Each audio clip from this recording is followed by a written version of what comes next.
Halo semuanya, hari ini kita membahas program besar yang lagi jadi sorotan nasional. Makan bergizi gratis dengan anggaran 10.000 per porsi.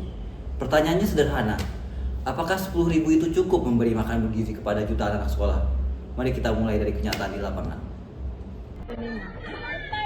Sejumlah ahli menyebut anggaran 10.000 sulit memenuhi kebutuhan protein hewani anak sekolah.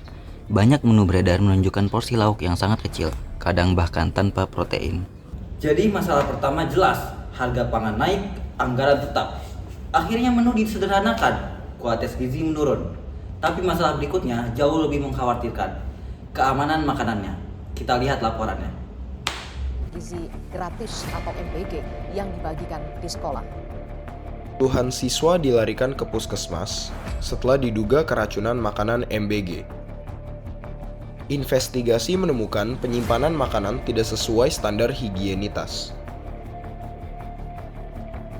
Masalah ini bukan kasus yang cuma 1-2 dan bukan merupakan masalah yang enteng. Tapi kekhawatiran bukan cuma di saya.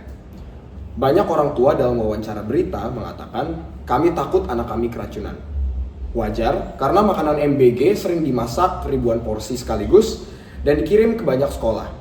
Waktu tempuhnya panjang dan resikonya besar. Selanjutnya kita bahas kenapa menu MBG sering dianggap menu bukan gizi.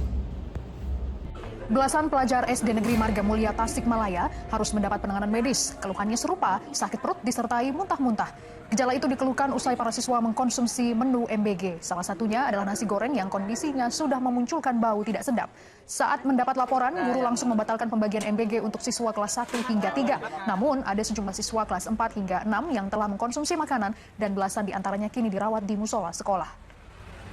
Jadi jelas, anggaran sempit itu mendorong menu kaya karbohidrat tapi miskin gizi esensial. Tapi ada contoh menarik yang menunjukkan bahwa menu 10.000 itu bisa dipakai dengan benar.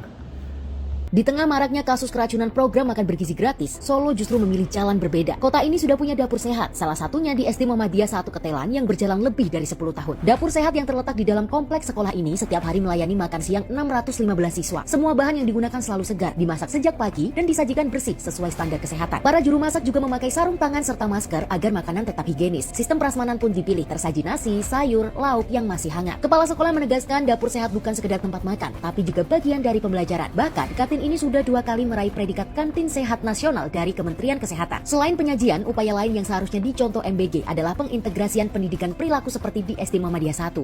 Jadi, problem MBG bukan cuma soal angka 10.000. Ini soal sistem. Supaya program ini aman dan benar-benar bergizi, perlu perubahan besar.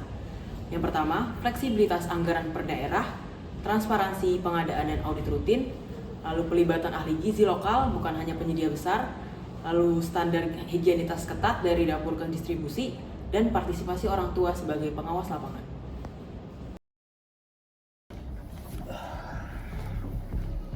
Program makan bergizi gratis adalah kebijakan besar dengan tujuan yang terdengar sederhana, yaitu memastikan setiap anak mendapat asupan gizi yang layak. Namun, temuan di lapangan menunjukkan bahwa persoalan itu bukan sekedar angka Rp10.000. Yang dipertaruhkan adalah sistem pengadaan, pengawasan, dan kualitas pelaksanaannya.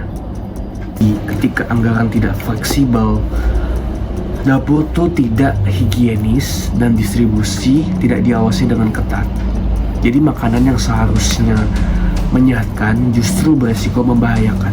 Di sisi lain, praktik baik menunjukkan bahwa dengan tata kelola yang tepat, menu bergizi itu tetap bisa diwujudkan bahkan dengan anggaran yang terbatas. Jadi, menu bergizi itu bukan soal mahal atau murah, tapi ini soal tanggung jawab.